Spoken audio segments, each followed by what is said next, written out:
everybody started screaming, and like I saw a lot of people running. So I tucked. I was in shock, so I tucked, and then I was like, I gotta get out. I gotta get out. So I ran. I just ran. We begin with breaking news. Multiple people shot at a mall in Wauwatosa, Wisconsin. That's according to the city's mayor. He says the injuries are non-life threatening at this time, but dozens of officers remain on scene. At this hour, the suspect remains at large. We will continue to track the situation, bring you updates as they become available. At the mall near the northwest entrance to Macy's. Wauwatosa police officers and Wauwatosa Fire Department personnel responded. When emergency personnel arrived, the shooter was no longer at the scene. 7 injured adults and 1 injured teenager were transported to the hospital by Wauwatosa Fire Department. The extent of their injuries is unknown at this time. Everybody was alive at that time, though, so there's not been any fatalities that I'm aware of. Numerous law enforcement agencies are assisting with clearing the Mayfair Mall property. Those who are seeking to reunify with anyone who is at Mayfair Mall should go to the reunification area located at the at-home store, 3201 North Mayfair Road. That's just north of Burleigh Street. Preliminary statements from witnesses indicate that the shooter is a white male in his 20s or 30s. Investigators are working on determining the identity of that suspect. Any information reporting the shooter's identity at this time is false. Mayfair Mall remains closed and will be closed until further notice. General entrance, not quite Macy's itself, but the general entrance near the Potbelly store, was headed in the Eddie Bauer area, and again heard what sounded like fireworks. There's that moment where your brain tries to compute, is this really what I'm hearing? And she said an employee from Eddie Bauer was a key in rounding up the people who were inside that store and getting them out. She was actually able to leave the mall. The other person we spoke with was still confined to the other side of the mall and unable to get back to her vehicle because police are not letting them get in that area just yet, Patrick. And Joyce, I'm just checking my inbox right now, and we do have a statement from the mayor of Wauwatosa, Mayor Dennis McBride. I'm going to read this statement. It says the Wauwatosa Police Department is currently involved in an active shooter incident at Mayfair Mall in Wauwatosa. Through the WPD's public information officer, more information will be released as it becomes available and is confirmed. Multiple injured victims have and are being transported from the north end of the Macy's department store. None of the victims' injuries appear to be life-threatening. The perpetrator is at large at this time. There are approximately 75 police officers on scene at this time. It will take time to provide additional and perhaps more accurate information, but information will be provided as it becomes available. That is a statement that we're getting through ABC News, a statement from the mayor of Wauwatosa, Dennis McBride. And we can see the law enforcement there on scene. And Joyce, you talked about it as well, the different agencies that have responded, and we have seen this before. This is something that law enforcement and emergency crews train for. Officer vehicles are closest to those entrances, and then there are some cars that are farther back. It looks like Angelica Sanchez. All right, we're going to take a moment right here and head off to a commercial break. You're watching News Now from Fox. This is thanks to our sister station, Fox 6, out there in Milwaukee. We've been taking their coverage. Definitely appreciate them during this situation with reports of multiple people shot inside Mayfair Mall out there in Wauwatosa, Wisconsin. So again, we're going to send you off to a 2-minute commercial break. But when you come back, more News Now from Fox, where we're bringing you all of the live, raw, unfiltered, nonstop news throughout the day.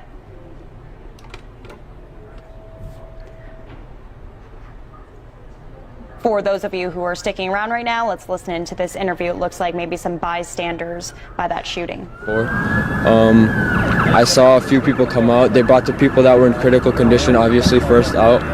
I saw a lady come out on a stretcher with her baby. My uncle, yeah, he did come out. He got shot twice in the leg. Thankful it wasn't worse than that, but still, it's pretty bad, you know. Is family with him at the hospital now, or do you know what's the situation? Yep, my dad is headed to the hospital with him right now.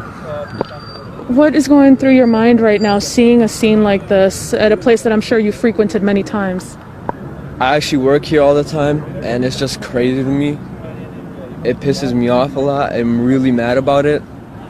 it's just all just a lot to take in. Can you tell us a little bit about your uncle, the kind of person that he is? My uncle, he just moved here a few years ago from Pakistan. He's always been a kind, caring person. Like every customer he's had, everyone loves, respects him. That's why when I heard that he got shot, I was like not expecting for it to be him at all. So I'm really close to my uncle as well. So. What do you have to say to the person or persons responsible for this? I hope you go to hell, straight up. You have no heart whatsoever. Like, I swear to God, like, I hope you go to hell. You do not deserve anything. That's as simple as that. Do you have something else to say, sir? No, I speak a little bit English, not very well. That's okay. Yeah. Very sorry for what your family is going through. So again, as you heard, they had their uncle who was shot twice in the leg, and of course this is coming as such a shock. And as the young man described, they saw multiple people wheeled out of here. So we're going to stick with them, talk to them a little bit more. We're going to send it back to you in studio. Angie, quickly, can you ask if they were able to learn any information about how this shooting unfolded, or any information about who the shooter may have been? No, as you heard, Ben, they rushed right to the mall, and at this time they're just like us, trying to wait around to figure out more information on what could have caused something like this. Immigrant from Pakistan, shot twice. Hopefully he does well. We'll keep up to date on this, Angie. We'll let you talk to them off camera a little bit so we can learn some more information. All right now we're going to go to our Hannah Jewell, who is on kind of a different side of Mayfair Mall, though. There, Hannah, what are you hearing at this point? Any new information on your end? Well, we've still been in touch with some of the people who are hunkering down and sheltering inside some of the stores inside the mall. They tell us that they've locked the doors. They're still sheltering in place at this time, but not a lot of word yet to them about what exactly is going on. We still see a lot of law enforcement over here. Several different agencies come in, they respond to these situations. As far as ambulance crews, we've seen Brookfield, Wauwatosa, Milwaukee there. We've also seen several law enforcement agencies there on the scene. As we zoom in, we can see some of them. And Matt, I do want to bring you back in. Is that another person being loaded in, or are they, okay, it looks like they're taking that stretcher out, or are they loading that back in? Yeah, Patrick, that's one thing I just noticed. One of the crews that brought a stretcher in, the West Dallas unit that came in, they brought their back out with just their gear on top of the stretcher, no person. Now this Wauwatosa ambulance is going back in, or taking their stretcher in at this point. We'll see if they come out with another person. I was going over the count in my head again of how many people I've seen come out on stretchers, and the first two looked like they were almost identical, teenage men. The third one came out, had their head down like they might be sedated or in pain. The fourth one that came out, a woman came up and kind of tried to give him a hug, and the cops... Active crime scene, we're gathering information. We put out what we know. So thank you for your time. Thank you.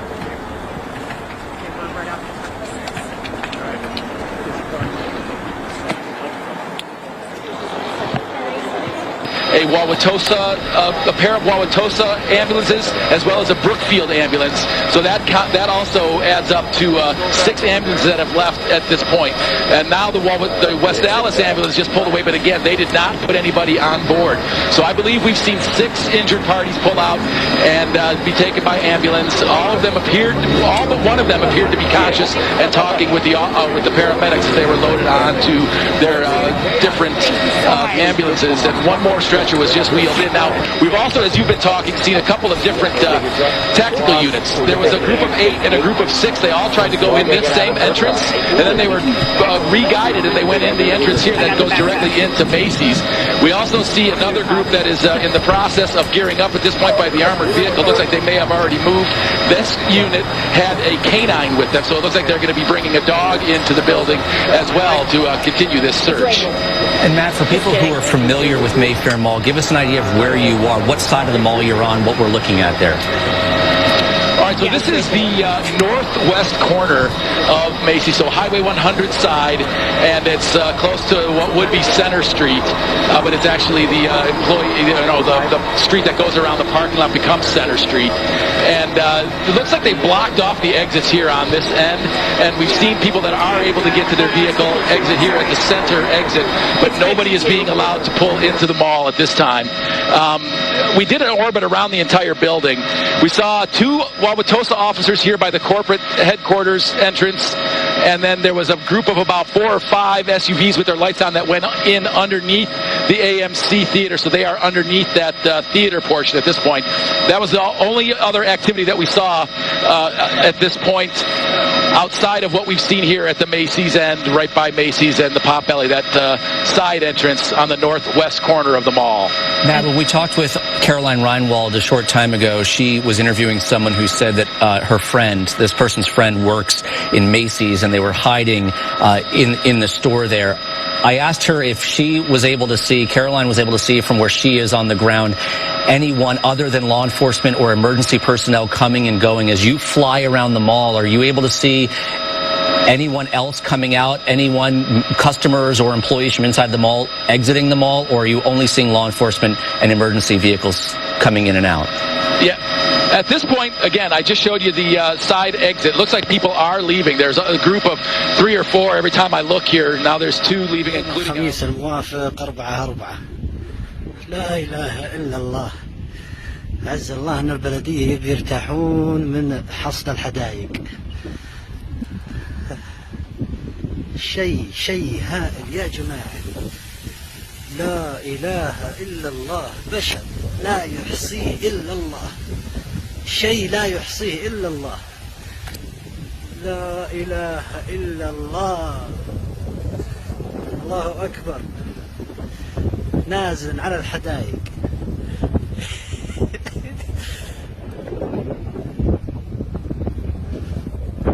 شيء هائل. الله أكبر. حصد بهالثيم. الجراد يغزو الأحياء الشمالية والرأس.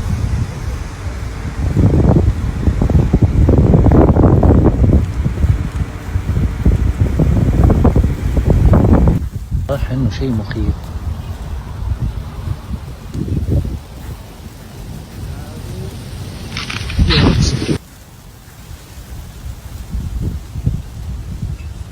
لا حول ولا قوة. يوم الخميس 4/4/1442.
vaccine if it weren't for me for another 4 years, because FDA would have never been able to do what they did, what I forced them to do.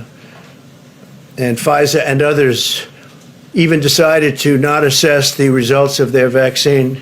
In other words, not come out with a vaccine until just after the election. That's because of what I did with favored nations and these other elements. Big Pharma ran millions of dollars of negative advertisements against me during the campaign, which I won, by the way, but, you know, we'll find that out. Almost 74 million votes. We had Big Pharma against us. We had the media against us. We had Big Tech against us. We had a lot of dishonesty against us. These corrupt games will not deter us from doing what is right for the American people, and I will always put American patients first. And I think it can never be shown better than what I'm doing today. Already we successfully lowered drug prices for the first time in 51 years. What an extremely exciting day for American healthcare. On top of the news that you just made, today, Pfizer will be filing an application for an emergency use authorization with the FDA for their COVID-19 vaccine that appears to be 95% effective. Within weeks, we could have a decision from FDA, and within 24 hours of that, we will have started distributing millions of doses of safe and effective vaccine. Bars will pay the state $1,000 each over complaints that they violated the governor's coronavirus regulations. The Alcoholic Beverages Division filed the complaints against Beer Can Alley and the Exchange in Des Moines and Shotgun Betty's in West Des Moines for failing to ensure 6 feet of distance between customers. Both bars agreed to settle and pay COVID cases in Alabama public schools have been rising sharply, but Superintendent Dr. Eric Mackey doesn't foresee asking Governor Ivey to make schools fully remote. My intention and my hope and recommendation that we would not, in any case, shut down our schools again. Mackey says there have been sporadic problems when too many adult teachers or staff members get sick. If we have, even 1 or 2 positive cases in the cafeteria, then that may mean that other members of the cafeteria staff have to go on quarantine, and then you have to close the cafeteria. If you close the cafeteria, you have to close the schools. But Mackey says students and teachers have been following protocols in this time of struggle. I think that we would continue to try to manage through the rest of this school year, and certainly I'll hope for a vaccine. Mackey says outdoor dining and learning have reduced the spread of COVID, but colder weather will make things more difficult. Other challenges include knowing when a child is ready to advance to the next grade, more complex with older students in particular. However, new computers continue to arrive and Wi-Fi problems are easing. Also getting much better both in rural areas and also in our more urban areas as far as connecting people, getting them on internet, helping them pay for their bill, those kind of things. But federal funding for these things runs out next month. Still, I do see a lot of smiling teachers. I see a lot of smiling children. And I think that's what tells us what the future holds. Optimism in the face of ever greater COVID challenges. Jeff Eliasoff, WVTM 13. Hoover City Schools plans to return with a staggered schedule after the Thanksgiving holiday. It says it's due to the rise in cases and number of people impacted due to close contacts. In-person learning days are based on last name. All students will learn from home on Wednesdays. The staggered schedule will continue through January 18th. Coronavirus Task Force updated America on the state of the pandemic, plus a scathing statement from President-elect Joe Biden about President Trump. Our Washington, D.C. Bureau Chief Ross Palumbo has it all from the White House. Ross. Well, Nicole, we haven't seen the president now in 6 days. He's been hunkered down here at the White House trying to overturn our fair and free election. But tonight, for the first time in months, the president sending out his coronavirus task force to do some of the talking for him. 121 critical days since Donald Trump's task force last came to this podium, and with 110,000 more Americans now dead, 7 million more Americans now infected. Dr. Fauci. For the first time in months, Dr. Anthony Fauci was allowed to speak here, now urging Americans to trust the coming vaccines. So we need to put to rest any concept that this was rushed in an inappropriate way. This is really solid. But in the middle of this deadly surge, Trump himself still missing, still without any comment, still without answering a single question. Thank you.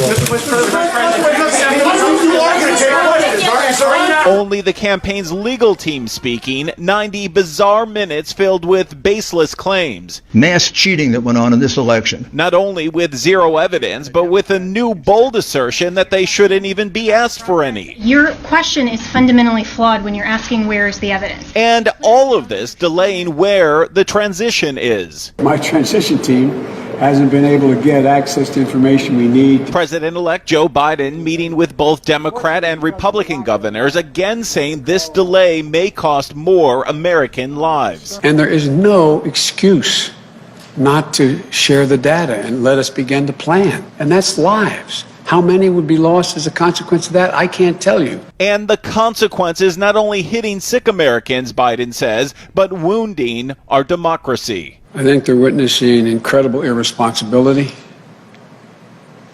incredibly damaging messages being sent to the rest of the world about how democracy functions. He will go down in history as being one of the most irresponsible presidents in American history. Well, irresponsible, the Biden campaign says, because Joe Biden clearly won the election by more than, or nearly that is, 6 million votes. And tonight, also, Georgia has completed its recount, and Calvin and Nicole, Biden once again won. 1 hour to go until level red takes effect. That means increased restrictions for more than a dozen counties across Colorado, including Denver. And while this is not a stay-at-home order, it's about as close as you can get without shutting down completely. Governor Jared Polis announced earlier this week that this was coming. At the same time, he announced the new purple, most restrictive phase on the state's COVID-19 dial. He emphasized the new restrictions today and is asking Coloradans to do their part to help prevent further overwhelming our hospitals and medical workers. Here's Sonia Gutierrez. We hope that this changes the trajectory, but it's also important that Coloradans are realistic. It takes 2 weeks for that to change the trajectory, a week or two before really that starts showing up. At this point, Governor Polis says it's highly likely that every Coloradan knows somebody who has contracted COVID and recovered or died from the illness. You know what you need to do. We simply need to do it better. Cases and hospitalizations continue to climb in Colorado and across the nation. In many red level counties in our state, ICU capacity is close to 90%. In Weld County, for example, Governor Polis says they only have 3 ICU beds and no more regular hospital beds. Yeah, this is a national outbreak, the biggest national outbreak of coronavirus since the beginning of the epidemics. That's why more than a dozen Colorado counties moved to the more restrictive red phase on Friday, imposing stricter regulations, an effort to help reduce the numbers and ease the workload on medical workers. Because we talk a lot about beds, appropriately so, but you also need staff. Dr. Vargas agrees. As a medical worker, he's trying to take care of himself and his staff. Right now, we have many Coloradans depending on us, and I can't do my job alone without my nursing staff, my MAs, and all the staff that we need alone to get things going. Both agree the next few weeks will be critical in flattening the curve. The capacity of our hospitals counts on it. We are losing Coloradans every day to this horrible virus. And it is in our power. It is in our power to stop that. For 9 News, I'm Sonia Gutierrez. Governor Polis is calling for a special legislative session beginning on November 30th. The governor is asking lawmakers to address many areas of financial support for Coloradans, including small business relief, child care, housing, and direct rental assistance, as well as increasing broadband access. It is still a struggle for many storm victims in Baldwin County. NBC 15's Corey Pippen spoke to one Robertsdale man who, like many, is experiencing hit after hit with the pandemic and storm damage. One man tells me mold is still growing inside his Robertsdale apartment, and he's getting little to no help from his landlord to fix the damage caused by Hurricane Sally.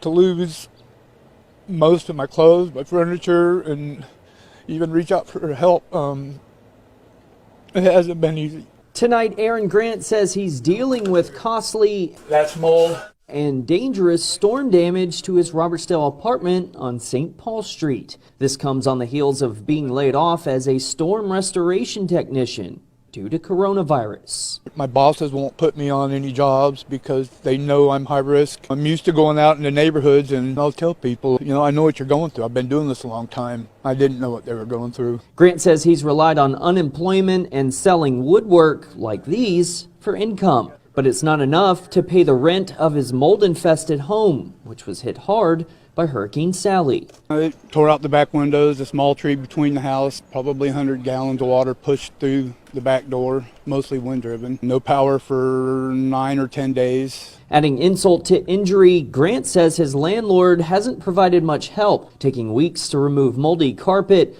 and leaving him and his fiancée with unsafe living conditions. For 3 weeks, we slept in the backyard in a tent. She was in the emergency room this week. I've been in the hospital 2 different times for unexplained allergic reactions. Grant says he's trying to stay positive, but he's also facing eviction by the landlord in January. It's scary at best. There's a lot of great church groups, where there's food, but it's more than what we can handle right now. I reached out to Grant's landlord about his concerns, but have not heard back. If you're in a similar situation, the county program Baldwin Together is designed to help residents out of work because of COVID-19. We've included their information and their number on our website, mynbc15.com. In Baldwin County tonight, I'm Corey Pippin. Bombshell development, South Australia's coronavirus lockdown will end early. From midnight tomorrow, businesses can reopen and we can leave our homes for any reason. Kids will be back at school on Monday. Tonight, permitted exercise is available, with thousands taking the opportunity to get some sun on a perfect spring day. There's a lot of ground to cover tonight. Our reporters are standing by to bring you the latest. First, though, to the extraordinary reason the rules are being relaxed. It all comes down to one young man. It's been revealed the COVID patient at the centre of the cluster lied to authorities, sending health officials scrambling in the wrong direction and a state into lockdown. Carrying the fury of a state on his shoulders, the Premier unleashes.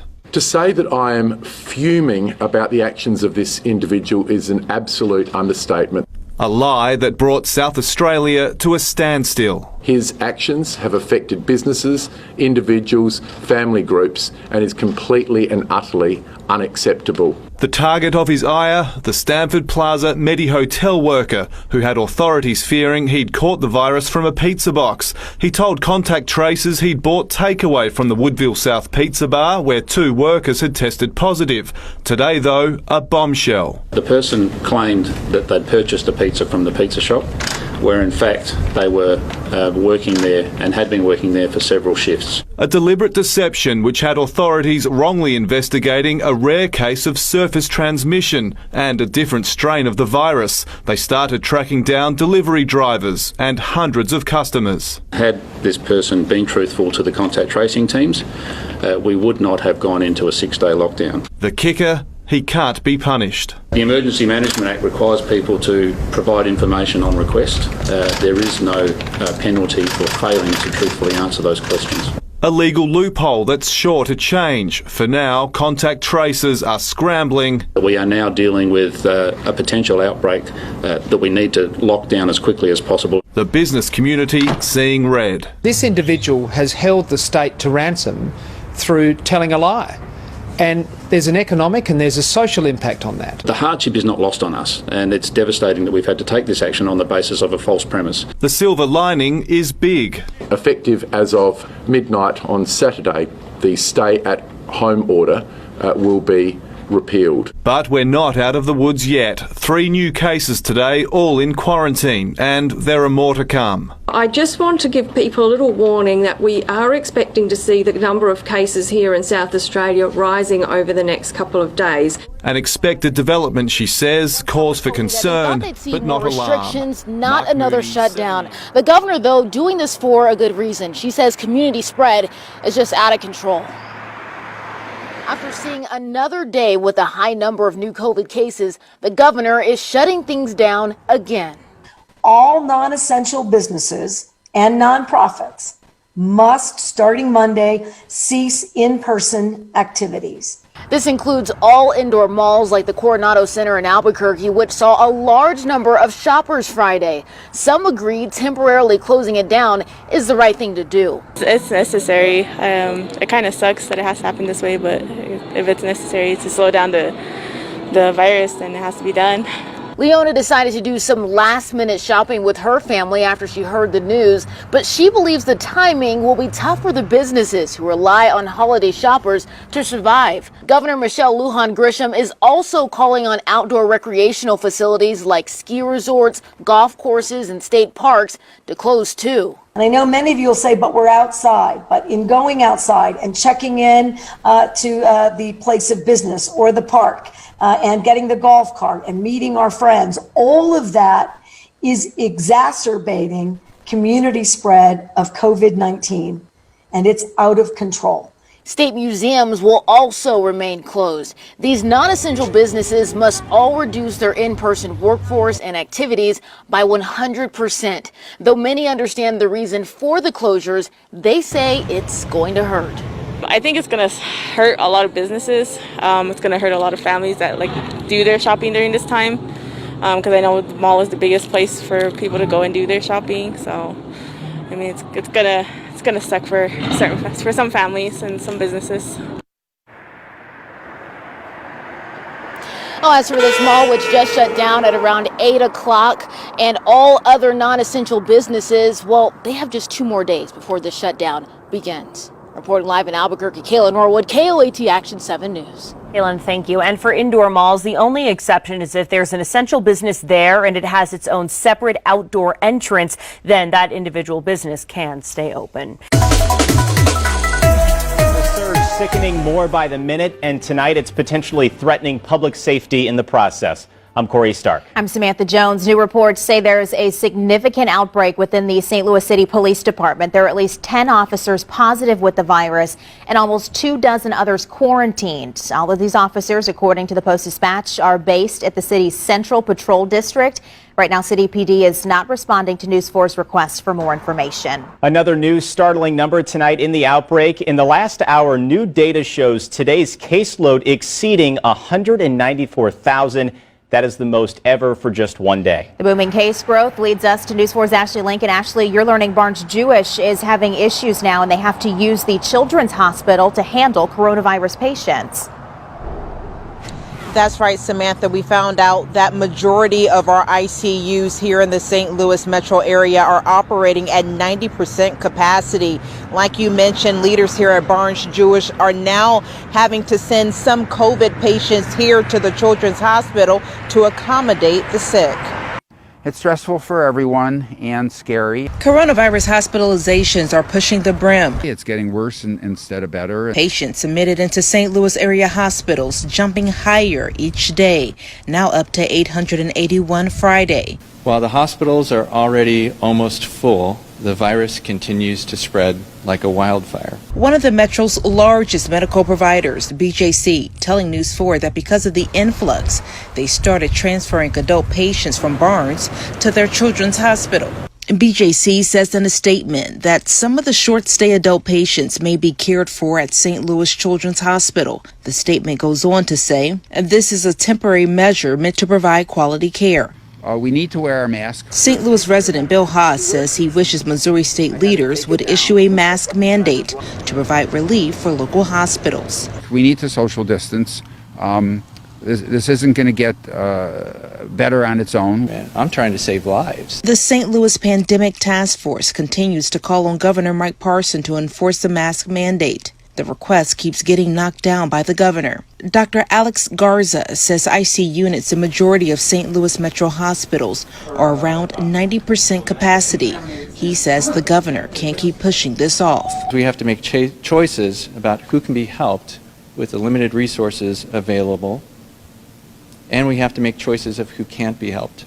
And that is a dilemma no healthcare worker ever wants to face. And we also checked with SSM Cardinal Glennon's Children's Hospital. Right now, they are telling us that they are not sending any adult patients to their hospital as of yet. However, they did tell us that they've had to take employees from the Children's Hospital to help with the demand at other ruling Tennessee can begin outlawing abortions because of a prenatal diagnosis of Down syndrome. The ruling also allows our state to ban an abortion if it's based on the race or gender of the fetus. Governor Bill Lee enacted the so-called reason bans earlier this year as part of a sweeping anti-abortion measure. The law was blocked just hours after Lee signed it into law. Now the Sixth Circuit Court of Appeals decision will allow the state to enforce the reason bans while abortion rights groups continue their battle in court. Governor Lee saying, quote, "Every life is precious and every child has inherent human dignity." Going on to say, protecting our most vulnerable Tennesseans is worth the fight, end quote. To her right, the Department of Health's Communicable Disease Service Director, Dr. Ed Lifshitz, another familiar face. Great to have you back. Ed, to my left, the Superintendent of the State Police, a guy who needs no introduction, Colonel Pat Callahan, the Director of the Office of Homeland Security Preparedness, Jared Maples, Chief Counsel Pamela Garg, and Councilman-elect from Greenbrook, Matt Stanishi, is in the House. If that weren't enough, the First Lady of the great state of New Jersey, Tammy Murphy. Remember, the New Jersey Pandemic Relief Fund is still doing extraordinary work, njprf.org. Your money will go right to the point of attack to the people who need it the most in this state. I want to spend a few minutes giving an update on our testing program, so I think the first thing to do will be to give the results of those tests of the day. Today we're reporting 3,635 positive cases, which gives us a cumulative total since March 4th of 297,370. The positivity for all PCR tests recorded this past Monday was 7.98%. That's a little bit better than the past couple of days. Statewide rate of transmission today is 1.40. So we run through these numbers every day, and they are the resulting data from the tens of thousands of PCR tests we record on a daily basis. You can see here how our testing has increased exponentially throughout this pandemic. We recently hit a high of roughly 70,000 tests in one day, and for the month of November, we're averaging approximately, Judy, 45,000 tests per day. And remember, these are just the PCR tests. This data does not include antigen rapid test results. On this chart, you can also see some days where the numbers of, I guess it's this chart, pardon me, the number of tests generally drops off. These are usually on the weekends. Big flashing sign here. So, where you can be tested on a weekend, we would encourage you to do so, as you may encounter shorter lines and shorter waits at our testing facilities. And to that, there are more than 400 active testing sites located throughout our state. The dots on that map, a little bit of an eye chart, Judy, forgive me, represent all but our mobile pop-up testing sites. You can locate a testing site near you, including participating pharmacies, healthcare and urgent care facilities, and state and local government-sponsored sites by visiting covid19.nj.gov/test and trace. Again, covid19.nj.gov/test and trace. And for pop-up testing, we are collaborating at the state level with local leaders to stand up multiple sites in several hotspot areas, and these have opened over the past several days, and I'm told by the time we're gathering, these sites will also be on that page, test and trace. So, first up, test. Deputy Secretary, thanks very much for joining us. You're welcome. So the governor declared another emergency order this week and extended the mask mandate, which has been in effect since summer. Why hasn't the mandate worked effectively to slow the spread? Well, to clarify, face masks and facial coverings can certainly work very well, but what it requires us is to have a very high uptake and compliance with that. Estimated, probably we need to have 80 to 90% of the population regularly wearing a mask in order for us to see the desired effects. I think there's opportunity for us to improve in that regard across the state.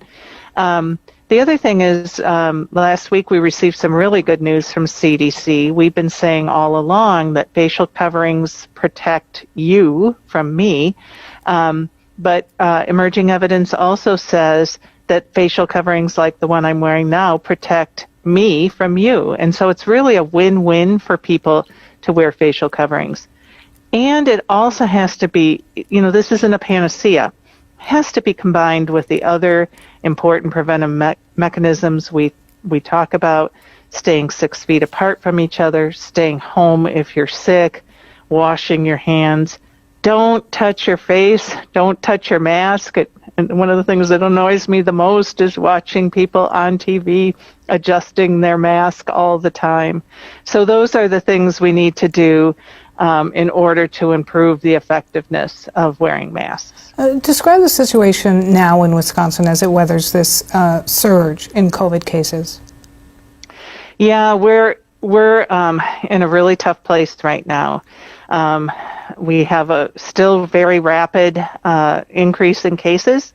We're running second behind Texas in total number of cases, third behind the Dakotas in the rate of cases. And as a result, we're also starting to see what we knew would happen if we continued this rapid increase. Hospitals filling up, and unfortunately our rates of death increasing. You know, this week alone we've had several days with 70, 80, 90 people dying each day from this disease.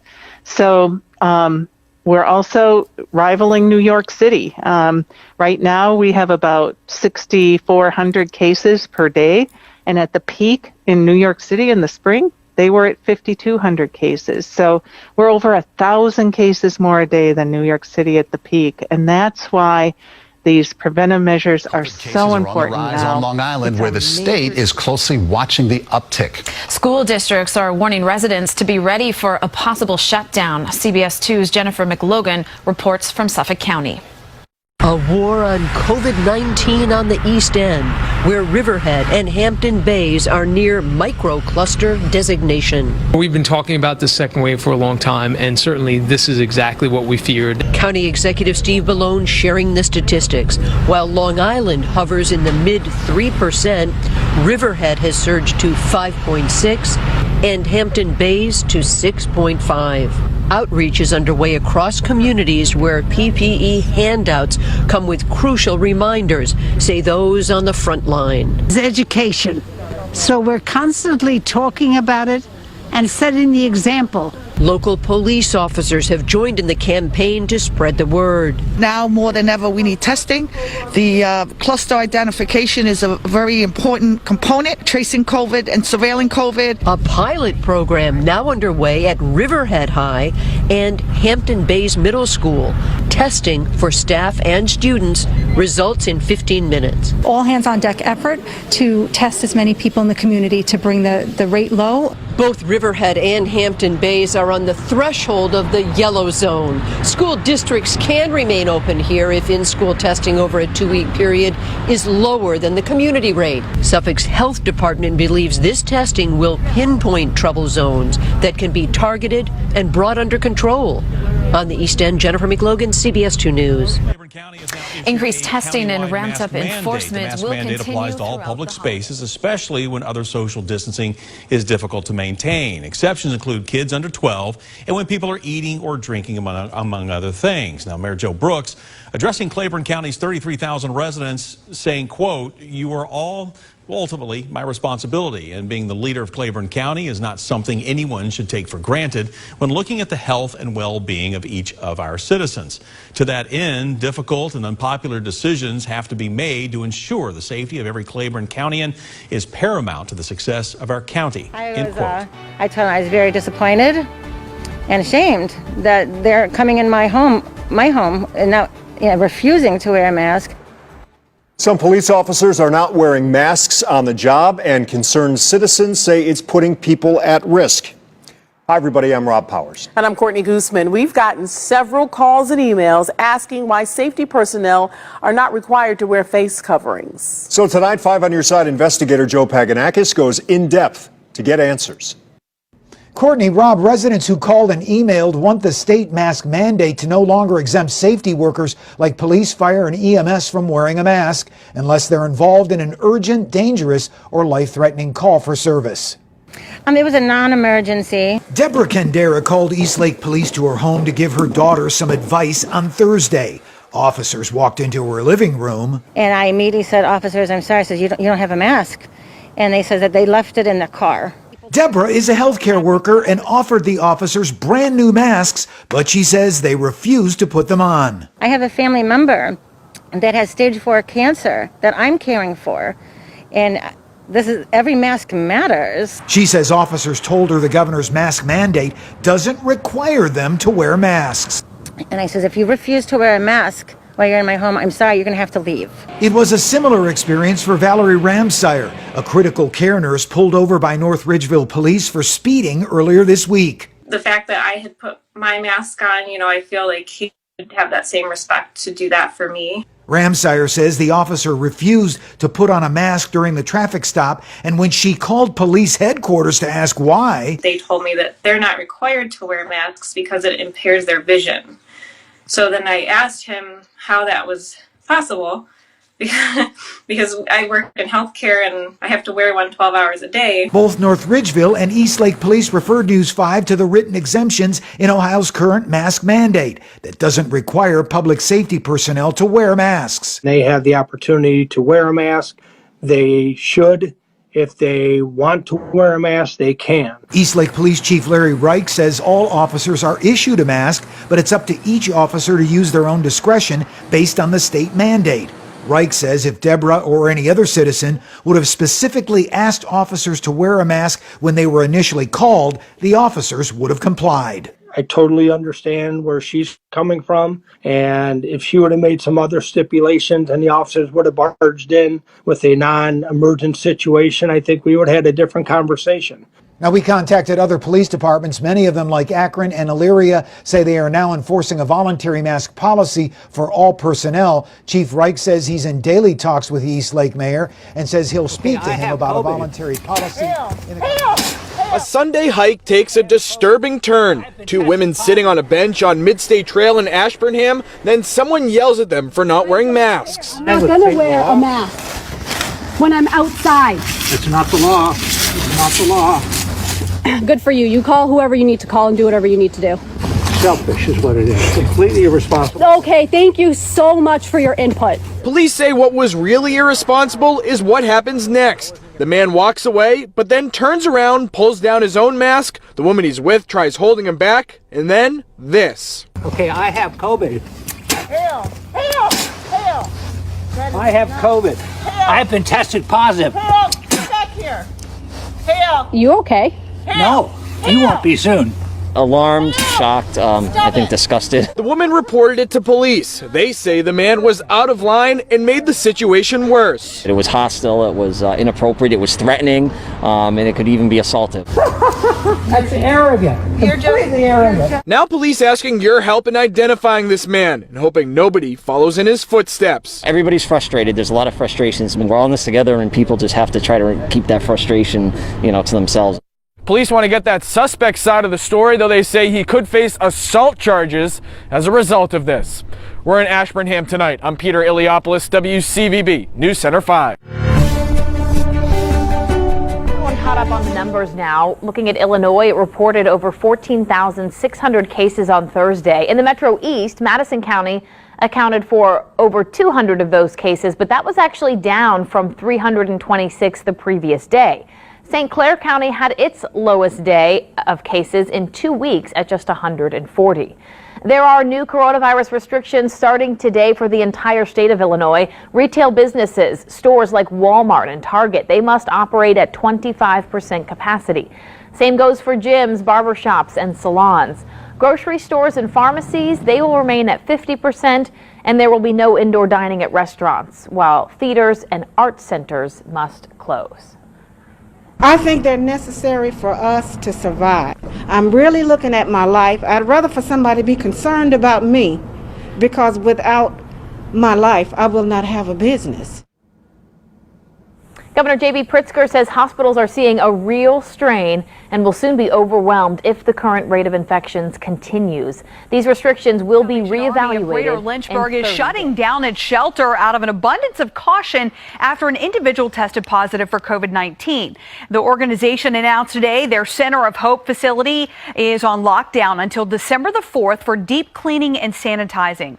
Officials say 14 residents are in quarantine out of an abundance of caution, while 6 staff members are working remotely. The community feeding program has been put on hold, and the lockdown also affects their Thanksgiving event.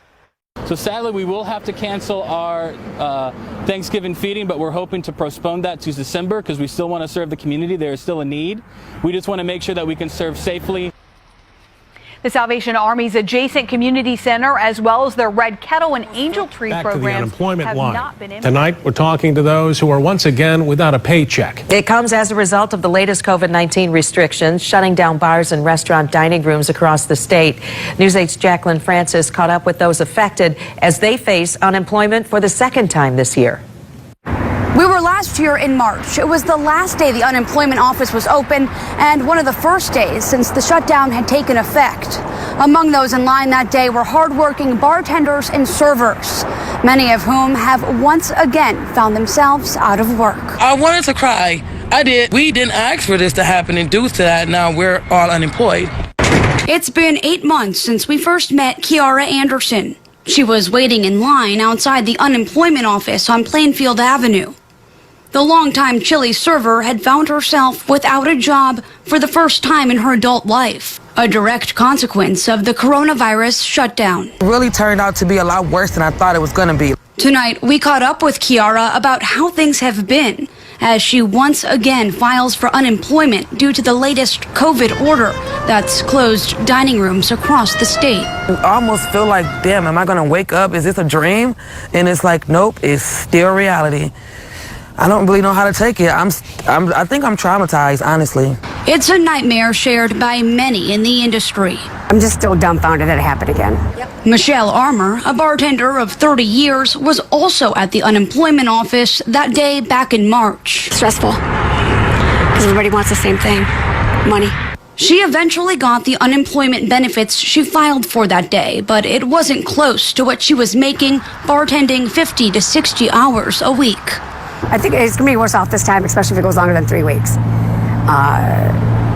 You don't know what to expect. You don't know when that money's going to come in. And then there's Angela Holton. The mom of two took a serving job back in September after her husband was laid off amid the pandemic. Now, with no tables to wait on or tips to be earned, she can only hope the unemployment money will be enough to get her family through. You have to decide on whether to buy diapers and food or pay your rent and your light bill. It's hard because you don't know what's coming next. You don't know if this is just going to last 3 weeks. You don't know if this is going to last another 4, 5, 6 months. Earlier this week, we spoke with one of the top officials at the state's unemployment insurance agency who told us they've made many changes since the last shutdown, all in an effort to improve the online claim process after hitting many speed bumps the first time around.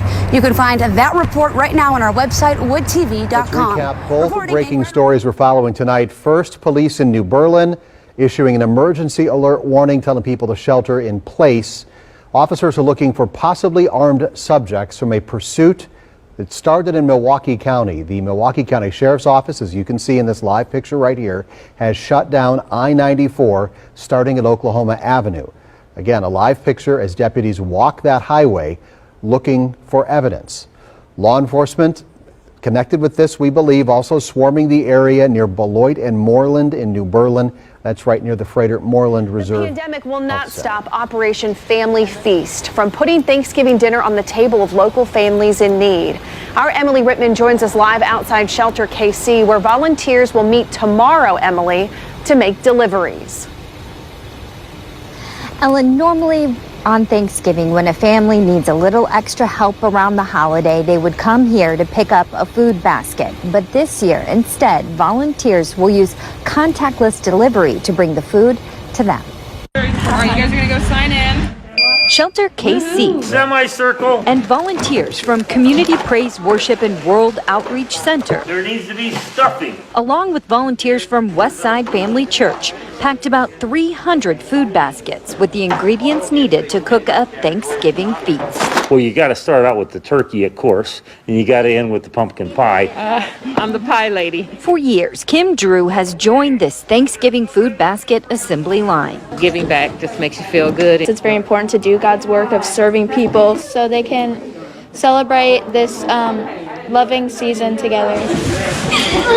This year, volunteers will also deliver about 600 cooked meals to people who might otherwise go without on Thanksgiving. I think every church is noticing this need of 2020 with people being food insecure, people, losing jobs. During this difficult year, volunteers are thankful for an opportunity to help someone else make memories with their family. And remember who we love and why we're so thankful. And even though it's a struggle time, God has still blessed us in so many ways. It may be just a meal, but I think it translates to something bigger than a meal for them. This is an important Emily Rittman, contribution. As more patients end up in the hospital, healthcare workers will now be armed with another tool to fight COVID-19. With cases increasing significantly across the country, it's alarming. The FDA issued an emergency use authorization for the distribution of 𝐉𝐻𝐸. It allows the drug to be used in combination with remdesivir in hospitalized patients needing oxygen. It showed an improvement to recovery. And so you saw an improvement on recovery when combined with the use of remdesivir. The president of Lilly Biomedicine says this combination reduced recovery time by 1 day and made ventilation or death less likely. 1 day, that's significant when you look at the magnitude of number of patients that are hospitalized. More than 84,000 people across the U.S. are in the hospital for COVID-19.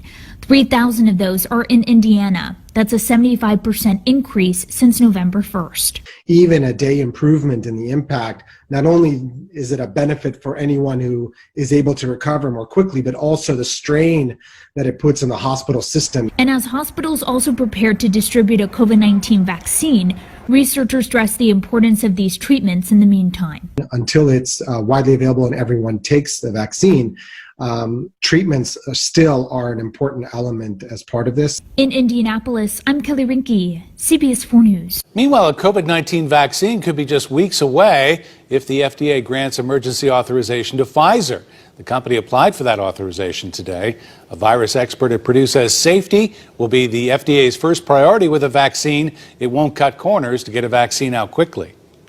Looking at the pros and cons and the benefit to general public, then they will decide, yes, it is worthwhile to approve as an emergency drug. Since it's for emergency use, I will say that 1 week, 2 weeks, they can do that job. The FDA will look at the data submitted, and an outside board will examine safety before it's ever distributed.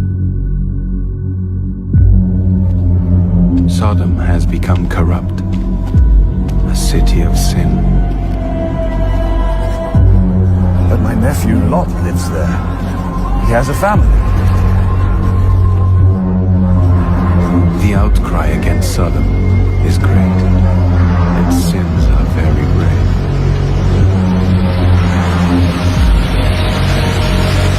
Going to destroy it.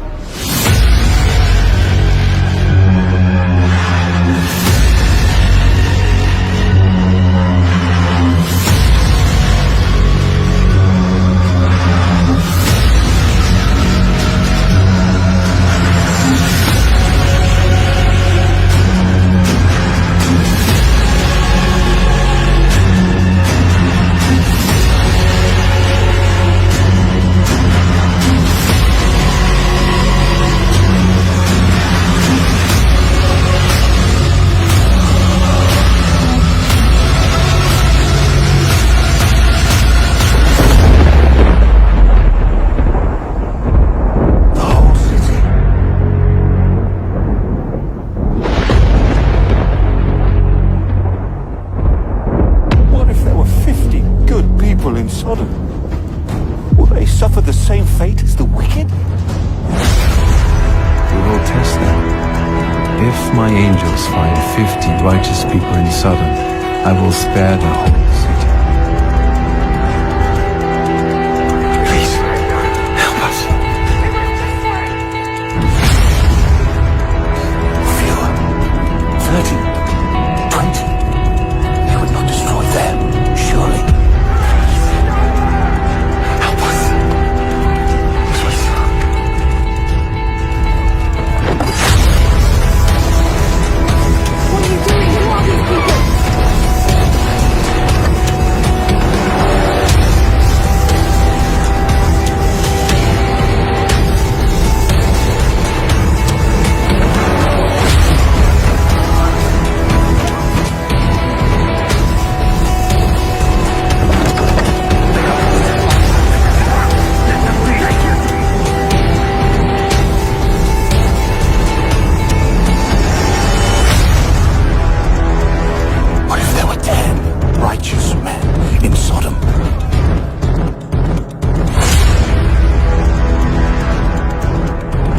I find only 10, I will save the whole city.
us about to die. We salute.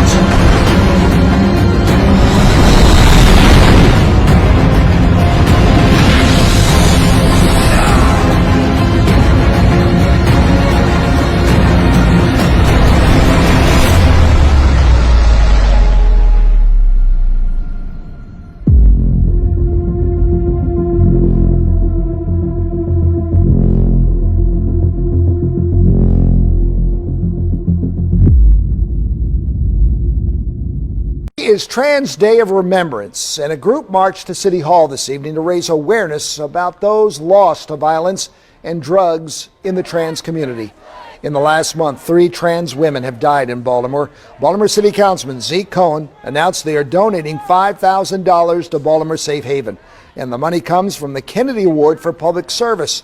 Baltimore Safe Haven provides housing and services to help trans people who are living in survival mode.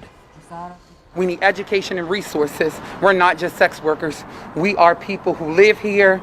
We pay taxes here. Our lives matter. We need support. We need health care. We need homeless services to provide us with a space for people that's over 24.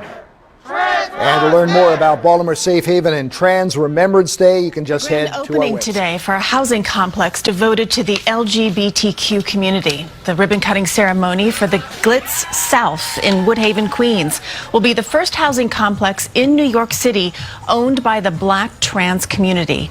Glitz stands for gays and lesbians living in a transgender society. It's aimed to help those who face housing discrimination due to their gender identity.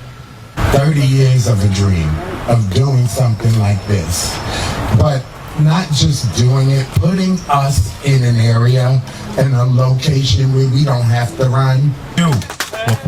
The Queensborough president-elect was at today's event and says that he hopes to fund more projects to house the State transgender Secretary of Health, Dr. Rachel Levine, says the state is not putting any additional coronavirus-related restrictions in place, at least not yet. However, Dr. Levine warns that the coronavirus is spreading quickly, and it is up to businesses, schools, and individuals to do their part. Good afternoon. I'm Stacey Smith. And I'm Kim Gable. In other parts of the state, though, they are not so lucky. In Philadelphia, there are more than 2,500 new coronavirus cases today. City leaders just announced they're putting tougher restrictions into place, including banning indoor gatherings of any size, indoor dining, and closing places like gyms and museums. And employees must work from home if possible. Our Andy Sheehan is live right now with the very latest on this. Andy. Kim, with these numbers skyrocketing, the state health secretary says it's our collective responsibility to stop this community spread and bring the virus back under control. We can answer the call to prevent the spread of this virus, COVID-19. People are hoarding again in states like Michigan and cities like Chicago, which have gone back into lockdown mode. But today, Levine said here in Pennsylvania, it's up to the public to voluntarily answer the call. Wear masks, social distance, and avoid gatherings large and small, regardless of your political leanings. Now that the election is over and the people have spoken, we need to stand united about these simple public health measures. This is not a political issue. This is not a partisan issue. This is an urgent public health issue in Pennsylvania. Not only are the case numbers going up, so is the crucial percentage of people testing positive. Last week, the positivity rate jumped from 9.6% statewide, up from 6.8% the week before. Now 62 of the 67 counties have positivity rates above 7%. Including Allegheny County, which stands at 7.7%. I remember at Halloween, a lot of kids were going to parties. And here in Allegheny County, cases have shot up since Halloween. And the health department has traced the spike to, quote, unmonitored private social gatherings, primarily among young people like this Pitt student named Jasper. I mean, we're kind of fatigued, like everyone is from the pandemic. It's hard to obey the rules 24/7. Levine is asking young people to get tested and quarantined, and for the rest of us to limit Thanksgiving to immediate family and interact with extended family and friends remotely. I know that that is an enormous sacrifice over Thanksgiving, over Christmas, over Hanukkah, over Kwanzaa, over New Year's. But that's what we need to do as we stand united to be able to stop the spread of this virus. Now, Allegheny County Health Director Deborah Bogan says that businesses like restaurants and gyms have actually...